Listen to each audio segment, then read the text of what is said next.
Andromeda, seorang putri Habsyah, dianugerahi kecantikan, disayangi oleh ibu bapanya, Raja Cepheus dan Ratu Cassiopeia.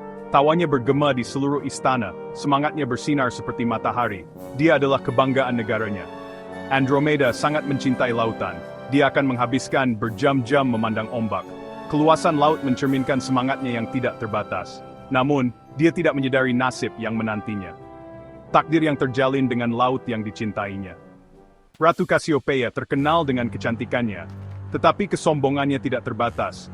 Dia berani membandingkan dirinya dengan Nereids, nimfa laut. Dia mendakwa dirinya lebih cantik daripada mereka.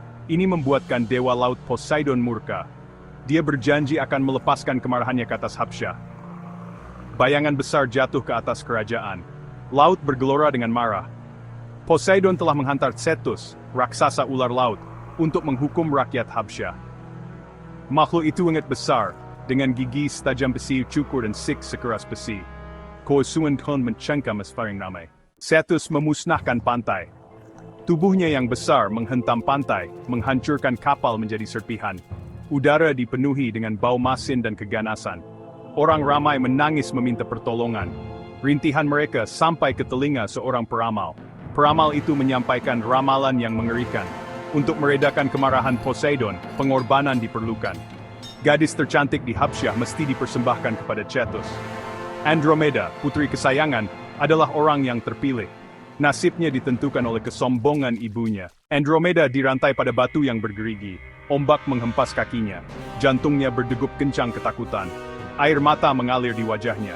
Tetapi dia menerima nasibnya dengan berani. Pengorbanannya akan menyelamatkan rakyatnya. Ketika matahari mula terbenam, memberikan cahaya yang menakutkan di atas air, kelibat gelap muncul dari kedalaman. Cetus, pembawa azab, menghampiri.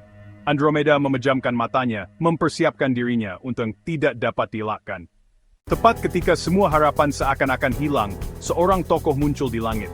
Perseus, anak Zeus, dewa, meluncur turun dari langit. Dia telah membunuh Medusa, Gorgon, dan membawa kepalanya yang terputus. Pandangannya boleh menukarkan mana-mana makhluk hidup menjadi batu. Perseus terpikat dengan kecantikan Andromeda dan tersentuh dengan nasibnya. Dia berjanji untuk menyelamatkannya. Dia mencabar Cetus untuk berduel. Suaranya bergema di antara deru ombak. Raksasa Lother Freksang Specie. Ford Wordudap Andromeda King Daedalus. Pertempuran sengit berlaku. Cetus menerkam dengan rahang yang terbuka dan ekor yang melibas. Perseus, tangkas dan pantas, mengelak setiap serangan. Dia terbang di udara. Kasut bersayapnya membawanya ke atas capaian makhluk itu. Perseus tahu dia perlu bertindak cepat. Dia merebut peluangnya. Ketika Cetus membuka rahangnya yang besar untuk menelannya, Perseus mengangkat kepala Medusa. Mata raksasa itu bertemu dengan pandangan Gorgon. Seketika, Cetus berfisurid goy. Bentuk Cetus yang membatu jatuh ke dalam laut, menghantar ombak bergelombang di seluruh air. Ancaman itu telah dihapuskan.